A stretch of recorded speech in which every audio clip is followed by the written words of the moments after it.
La CEDEAO pour faire la guerre contre le Niger sans base légale en droit international. Seule l'ONU peut le faire. Deuxième partie et fin. Posons-nous dès lors les bonnes questions. Y a-t-il une guerre civile au Niger? Assurément non. Le Niger est-il en guerre contre l'un de ses voisins? Assurément non. Dès lors, aucune action militaire de la CEDEAO au Niger ne peut se justifier au regard des textes fondateurs de l'organisation et de la jurisprudence même de ses propres interventions militaires précédentes, purement restreintes à la fonction d'interposition et de maintien de la paix entre parties civiles en belligérance.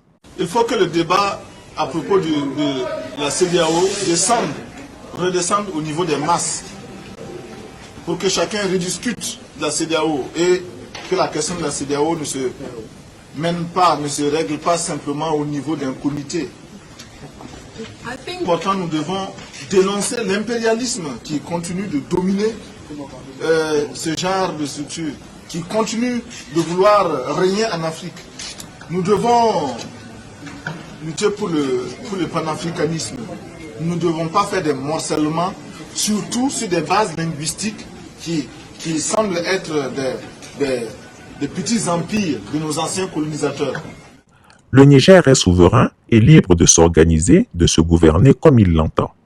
C'est pourquoi d'ailleurs il est salutaire que des pays importants de la sous-région, comme le Mali, le Burkina Faso et la Guinée, voire l'Algérie et la Mauritanie, s'élèvent contre les velléités d'agression militaire de la CEDEAO contre ce pays, car ce serait un précédent fâcheux si on autorise la CEDEAO à devenir une organisation violente, agressant à tout va ses propres États membres pour sauver des dictateurs en perdition.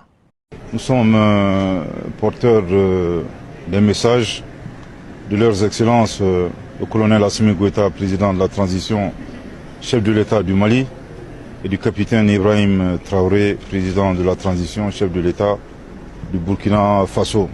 Message destiné au président du Conseil national pour la sauvegarde de la patrie, le général Tchani, ainsi qu'à l'ensemble du peuple frère du Niger, que nous remercions tous pour cet accueil très chaleureux et très convivial. L'audience qui nous a été accordée par le président du Conseil national pour la sauvegarde de la patrie a porté globalement sur les principales décisions qui ont été prises par leurs excellences le colonel Assimi Goïta et son homologue du Burkina Faso, le capitaine Ibrahim Traoré, après les sanctions de la CEDEAO. Décision mentionnée dans le communiqué conjoint du 31 juillet 2023. Notamment la solidarité très forte à l'endroit du peuple nigérien, avec lequel nous partageons à la fois l'histoire et la géographie. Également le refus catégorique pour le Mali ainsi que le Burkina Faso d'exécuter ces sanctions illégales, illégitimes et inhumaines prises contre le peuple nigérien. Et enfin, le plus important, c'est réitérer la participation active, effective et pleine du Mali et du Burkina Faso aux opérations de légitime défense en cas d'agression de la CEDEAO contre le Niger. Je tiens ici à le préciser que toute intervention militaire contre la souveraineté d'un pays ne représente autre chose qu'une agression. Et bien entendu, agression que le Burkina Faso et le Mali rejettent catégoriquement. Nous avons réitéré, bien entendu, la décision du président Goïta et du président Traoré de participer pleinement aux opérations de légitime défense aux côtés des forces de défense et de sécurité du Niger. Ce sont des décisions mûrement réfléchies. Je tiens ici à rappeler que ça fait plus de 10 ans que le Burkina Faso, le Mali et le Niger gérons les conséquences négatives, conséquences socio-économiques, conséquences sécuritaires, conséquences politiques, conséquences humanitaires de l'aventure hasardeuse de l'OTAN en Libye. Bien entendu, se pose la question, si ça nous a pris 10 ans, accepter encore une autre aventure de la même nature au Niger nous prendrait combien d'années? On ne sait pas, 20 ans, 30 ans, 40 ans, 50 ans. Une chose est sûre, le président Goïta et le président Traoré ont clairement dit non, non et non. Nous n'accepterons pas d'intervention militaire au Niger. Il en va de notre survie. Et bien entendu, les chefs d'État du Mali et du Burkina ont pris la ferme décision de laisser des actifs et non des passifs aux générations futures. À l'endroit de la CEDEAO, nous avons deux messages. Le premier message, c'est que nous leur demandons très clairement de cesser d'affamer nos peuples. Nous n'avons pas besoin de sanctions. Je pense qu'il y a énormément accès de souffrance que nos populations traversent. Le deuxième message, qui est également un message important, nous apprécions bien les ultimatums. Je pense que la CEDEAO se trompe lourdement de destinataire. Il faudra adresser ces ultimatums aux groupes terroristes. Et ça fait 10 ans que nous attendons cela. Je pense que nous serons très heureux pour une fois que ces ultimatums soient adressés aux groupes terroristes. Ensuite, à l'endroit du peuple frère du Niger, ce sont des moments difficiles. Le Mali et le Burkina Faso ont traversé des épreuves similaires. Nous tenons à leur assurer très fermement de notre soutien et de notre solidarité. Et restons résilients et stoïques, pour reprendre les propos de son Excellence le colonel Assimi Goïta. Tout ce qui est substantiel et positif ne peut s'obtenir dans la facilité. S'il plaît à Dieu, nous vaincrons. C'est au peuple du Niger de décider s'il soutient ou non Bazoum ou le CNSP. Ce n'est pas à la CEDEAO de s'en mêler et de soutenir telle ou telle force politique nigérienne. Or, à considérer la mobilisation populaire en cours aujourd'hui au Niger, on s'accorderait à reconnaître que les foules spontanées et massives sont plutôt en faveur du CNSP que du déchu Bazoum. Nous sommes venus à la grande mosquée. Je veux juste un peu vous montrer le monde qu'il y a ici. Vous voyez? Regardez. En fait, je voulais profiter pour passer un message à Alassane Ouattara, le président ivoirien. En fait, il faut qu'il comprenne quelque chose. Nous, on a Dieu avec nous. On a Dieu avec nous. Leur démocratie satanique qui transforme des leaders en PD, nous, on n'est pas dedans. On n'est pas dedans. On est un peuple souverain. Et on veut notre liberté. Je pense que Ouattara doit comprendre ça. Ouattara, tu ne peux pas nous attaquer. Tu ne peux pas nous attaquer, Ouattara. Donc, les choses sont simples. Toi, on t'a déjà vu, on a vu de quoi tu es capable. Toi qui as envoyé des mercenaires chez tes voisins, tes frères. Mais tu n'as aucune crédibilité, Ouattara. Le peuple ivoirien, ce message-là, je m'adresse à vous. Vous êtes un peuple qui aime parler. Aujourd'hui, il faut parler. Il faut aller dire la vérité à votre président. Si lui, il ne veut pas de la souveraineté, nous, on est là. On est là pour notre liberté. Regardez. Vous voyez, regardez. On est à la grande mosquée, regardez. Il y a la jeunesse qui est là. Il y a la jeunesse qui est là. On parle de... Non, la CEDEAO, on s'en fout. La CEDEAO, elle est où quand on tue nos frères? Elle est où? Elle était où la CEDEAO quand on tue nos frères? Regardez le monde. Vous voyez? Regardez le monde. Regardez. Regardez. Vous voyez un peu. Le Nigeria est uni. Il est uni plus que jamais. Et le Nigérien veut sa liberté. Voilà, monsieur Ouattara, ton petit jeu là, ça ne va pas marcher chez nous. Garde tes militaires chez toi. Surveille-les bien. Parce que si tu ne fais pas très attention, quelque chose peut arriver chez toi aussi. Voilà. Vous voyez? Vous voyez? Vous voyez? Vous voyez? Ouattara, on a Dieu avec nous, pas les Occidentaux. Les Occidentaux ne peuvent rien faire contre nous. Nous, on a Dieu avec nous. C'est des satanistes. C'est des sataniques, pardon, c'est des sataniques. Des sataniques qui transforment des leaders en gays. Qu'est-ce que tu vas nous raconter? Va te faire foutre. Il faut donc stopper la CEDEAO dans sa dérive chaotique, partisane, lobbyiste et dangereuse pour la paix dans la sous-région. La CEDEAO a violé le droit international et l'esprit des pères fondateurs de cette organisation. Les principes de souveraineté et des droits des peuples à disposer d'eux-mêmes sont inaliénables. On le sait, et n'étant pas sûr de la cohésion de l'armée, de l'état de son moral, de ses capacités à faire face à cette situation, si c'est la Constitution dans sa lettre qui devait être appliquée, il y avait des risques que ce pays, qui constitue un pôle de stabilité dans notre zone, bascule aussi dans l'instabilité. Même si nous devrions considérer qu'il s'est agi d'un coup d'État, la raison commande que nous fassions le pari que, à la faveur de cette transition pour laquelle nous avons exprimé notre point de vue et demandé de faire les choses conformément à un certain nombre d'objectifs qui nous ont été promis et sur lesquels nous sommes en train de marcher, qu'on envisage donc une transition qui permette un dialogue et qui fasse en sorte que le Tchad ait peut-être un nouveau départ. C'est le pari que nous avons fait pour la stabilité de notre région. Nous aurions pu être très à l'aise pour dire que c'est un coup d'État, nous le condamnons, et après, qui va faire face aux colonnes des rebelles?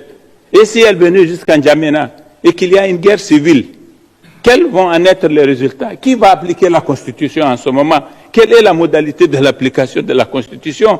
C'est autant de questions complexes que nous nous sommes posées et qui ont présidé à notre décision de dire on fait le pari avec les militaires, et c'est le travail de suivi que fait l'Union africaine aujourd'hui.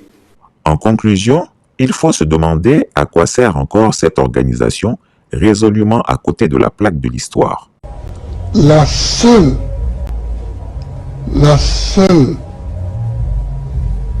chose bonne de la création de la CEDEAO, c'est sa création. Ce qui se passe au Niger est inédit après la décision de la CEDEAO d'attaquer ce pays.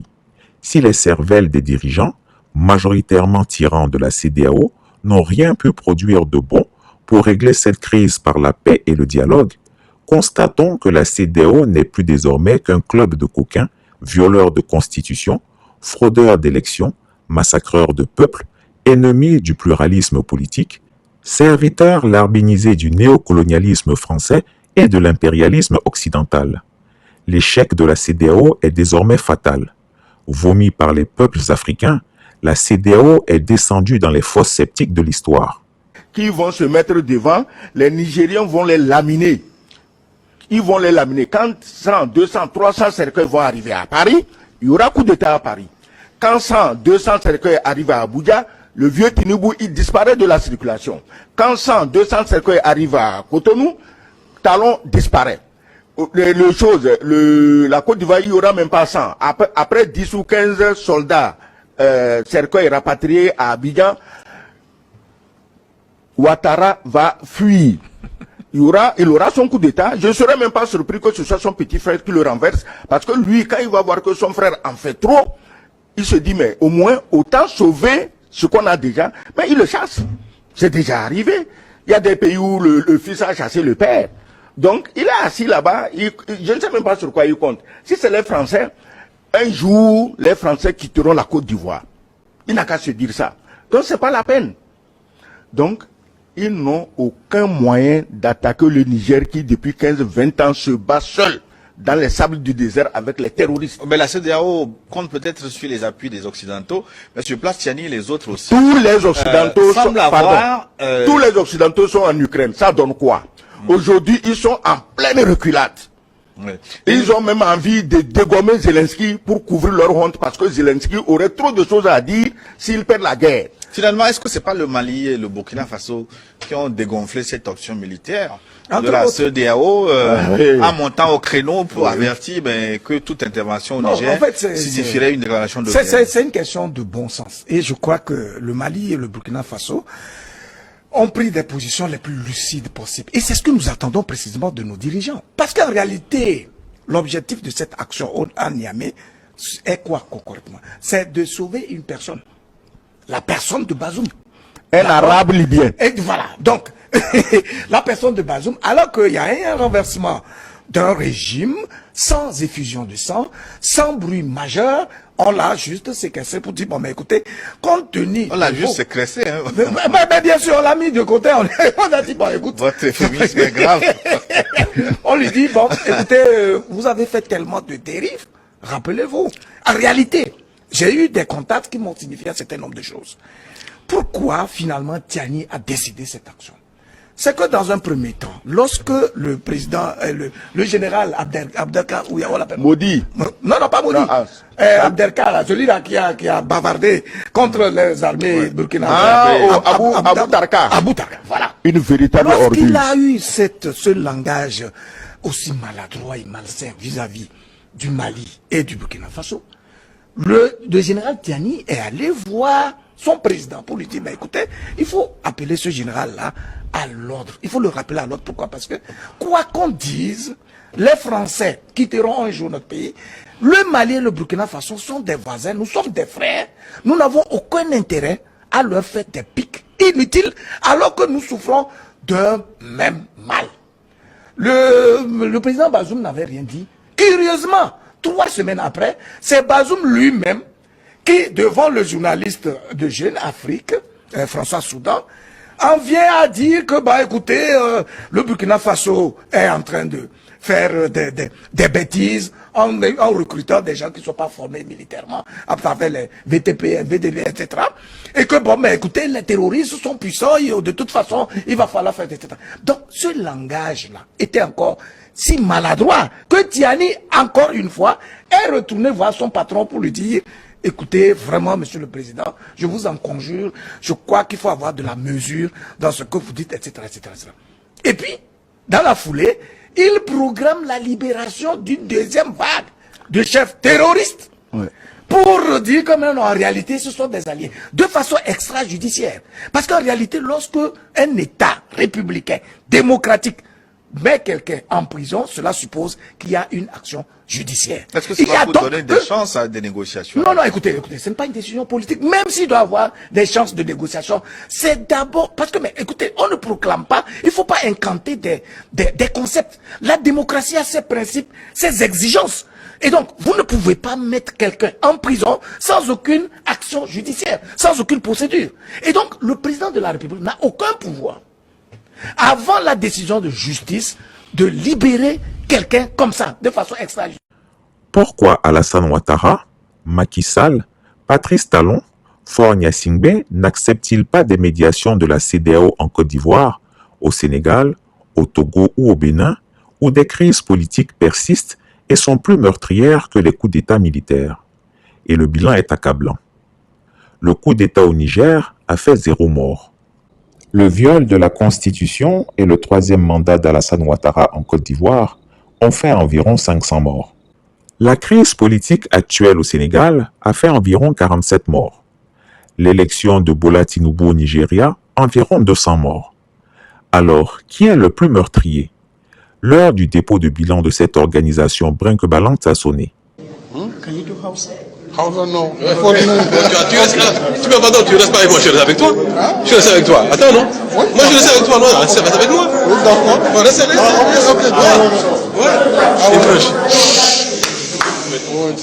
Oui, voilà. Merci. Mais le sommet que nous venons de tenir est d'une importance capitale pour la CEDEAO, les pays de la CEDEAO, pour l'Afrique, pour le Niger. Notre motivation, la motivation essentielle des organes de la CEDEAO, notamment de la conférence des chefs d'État, c'est de protéger le droit, de protéger les droits de l'homme, de protéger la démocratie, la bonne gouvernance pour l'intérêt, pour le développement de nos pays. Pour le moment, la seule voie par laquelle les peuples s'expriment pour faire le choix de leurs gouvernants, c'est pas la démocratie. C'est pas le vote. On n'a pas encore imaginé, inventé, Dieu ne nous a pas encore donné un autre moyen d'entendre le peuple. Et c'est pour ça que la CEDEAO s'est donné comme objectif de protéger le seul moyen par lequel les peuples s'expriment. Si les processus démocratiques ne sont pas encore parfaits, il faut travailler à les améliorer.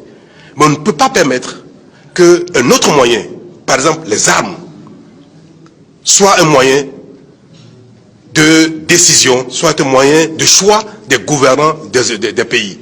C'est le seul problème de la CEDEAO. Et c'est pour ça que nous disons, en aucune manière, la CEDEAO n'acceptera que les coups d'État deviennent le moyen essentiel, le moyen unique le moyen par lequel les gouvernants des peuples, des communautés humaines doivent être désignés. Nous n'avons pas d'autre objectif parce que nous savons que le développement passe par la démocratie, passe par l'écoute du peuple, passe par la voix du peuple. Si nous laissons faire, notre sous-région va être désintégrée. Si nous laissons faire, le Niger sera désintégré. Il faut que les communautés, les divers organes qui gèrent le Niger s'entendent quand il y a n'importe quoi pour que dans le dialogue, ils règlent les problèmes et non pas la force et non pas les armes. Cela est valable pour le Nigeria, pour le Bénin, pour le Sénégal, pour tous les pays, y compris les pays du monde entier. Et le monde n'est plus à cela. Le temps où les armes, la force règlent les conflits, ce temps est révolu, ce temps est dépassé. Et c'est pour ça que nous avons décidé aujourd'hui, après avoir tenté par tous les moyens de négocier avec les putschistes, nous avons décidé que si nous n'avons pas le choix, ce sera par la force que la mauvaise force sera vaincue. Nous avons décidé que malgré que nous avons pris cette décision d'aller par tous les moyens, y compris la force, de laisser une porte ouverte. Il est encore temps pour ceux qui sont là aujourd'hui, ou tout à l'heure, ou demain, de se retirer pour que ce ne soit pas par la force qu'on leur fasse entendre la raison. C'est le leitmotiv des chefs d'État qui sont réunis aujourd'hui, c'est notre objectif, et nous pensons que le peuple nigérien sera le seul gagnant dans cette affaire. Nous pensons que les peuples africains sont le seul gagnant et que ceux qui veulent utiliser la force n'auront pas raison et ne vont pas faire proliférer ce moyen d'exercice de pouvoir dans nos communautés. Chris Yapi ne ment pas. Retrouvez Chris Yapi sur ses deux chaînes YouTube, sa chaîne Dailymotion, Instagram et VK.